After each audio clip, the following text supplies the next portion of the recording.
those troops, they would legally be deployed into Ukraine with the agreement of the Ukrainian government. They could absolutely defend themselves. So that kind of tactical question of could they fight back? Could they defend themselves? Absolutely. Well, the Prime Minister has been in Kyiv today, as we were reporting earlier on. He was meeting the Ukrainian President, Volodymyr Zelensky. And what was his first visit to that country since his election last July? One of the consequences of this conflict has been to draw NATO more strongly together. It's bigger and stronger than it has been, and we must stand behind Ukraine for as long as it takes. But when we say Ukraine must be in the strongest possible position, that can't be just words. And that's why I've had such intense discussions with President Zelensky now over the months that I've been Prime Minister, and will again here in Ukraine. Well, that visit, it comes as reports suggest that Keir Starmer and the French President Emmanuel Macron have been talking about the possibility of sending British and French troops to Ukraine to act as a peacekeeping force. Now, let us talk about that with Matthew Savill, who's the Director of Military Sciences at the Royal United Services Institute. Matthew, welcome to the programme. Good evening. Tell me, what are you thinking? What do you make of the suggestion of a number of countries coming together to act as a kind of a peacekeeping force in Ukraine after a cessation of hostilities following negotiations?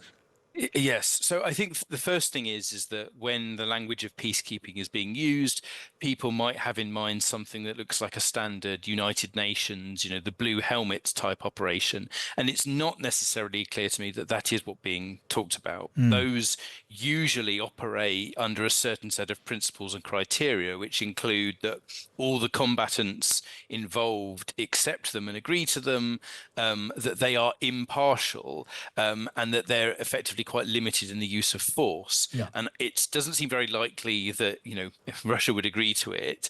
And they clearly wouldn't be impartial. So I wonder if what's actually being talked about is something that might be more of a deterrent for Ukraine and linked to security guarantees, or perhaps we've seen today the PM hint at a change in the way that the UK provides training to Ukrainian forces. Let's just look at one or two of those points then. When you talk about British forces being involved with others, let us say for the sake of discussion, French, maybe others, as a deterrent.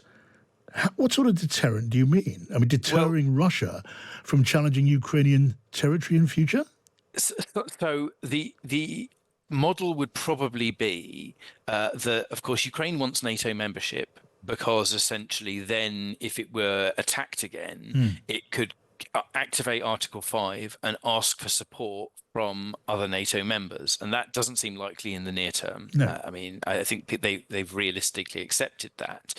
But if you had forces that were deployed into the country and effectively Russia couldn't launch a further attack without striking those forces, you would in essence entangle those countries in now being more directly involved. And so the theory is they provide some kind of deterrent because you are increasing the risk of expanding the war. Now, that's quite a big call, and that isn't something that European NATO countries have really looked like they've been willing to do up until now. Right. I mean, that would be a huge call. Let us say there are negotiations in this coming year, perhaps, and they result in the line of conflict, the front line, being frozen where it is at the time of an agreement being signed. And then we're talking about troops coming in, a coalition of the willing, because they wouldn't be NATO, it wouldn't be a NATO mission. Lining that line of control, as it were. Let's call it that. It might deter Russians from charging over that line in the future. But of course, the question then remains, if it happens, if there is some sort of incursion, if Russian tanks cross that multinational policed border, what on earth would the troops do? I mean, absolutely. There are pros and cons in that it wouldn't probably be, or most people think it wouldn't be, if you like, a full NATO Article 5 type event, because essentially the territory sits outside that which is covered by NATO membership. But it clearly would risk pretty serious retaliation by those countries. The problem is that's got to be a credible threat. Yes. And it's pretty clear that that is not a threshold that international backers of Ukraine have been prepared to cross now. Yeah. So what would be then the rules of engagement for the troops manning that line, that frozen front line? If Russians were to advance in force, What on earth could rules of engagement tell them? I mean, in basic rules of engagement would be those troops, they would legally be deployed into Ukraine with the agreement of the Ukrainian government. They could absolutely defend themselves. So that kind of tactical question of could they fight back? Could they defend themselves? Absolutely. But that doesn't really address the political question of would European countries be ready to put their own troops on the line, literally and metaphorically, and thousands of them, and suffer casualties.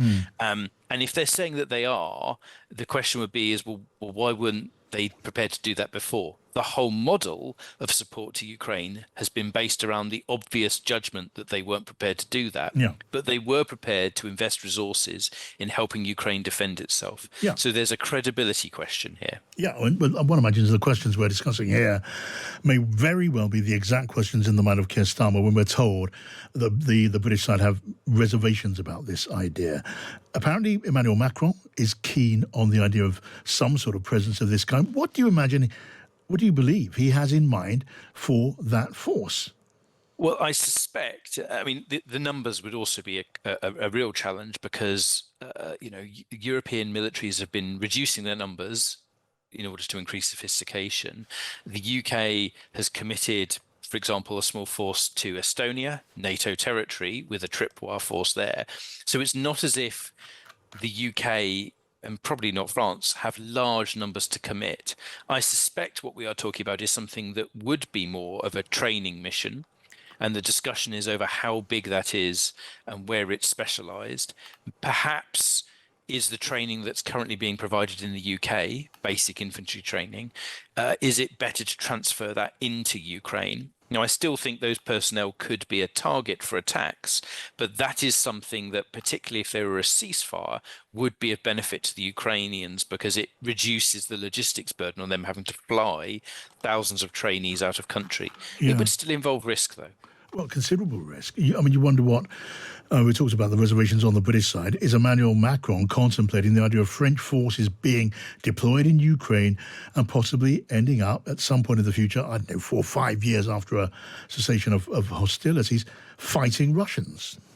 That feels like one of those questions like you might have to ask the French that. Yeah. There's an element of signaling here. So a lot of this is related to, if you like, the medium to longer term, which is a demonstration that the Europeans are prepared to do something that is more than their current level of support to keep Ukraine going and down the line. And that's based on the principle that one of the things that needs to be added as weight to the Ukrainian argument is that they do have some kind of long-term security relationship, even if that's not NATO membership in the next year, next couple of years. Lots of questions and doubts and good reason for all of those. But for now, Matthew Savill at RUSI, thank you.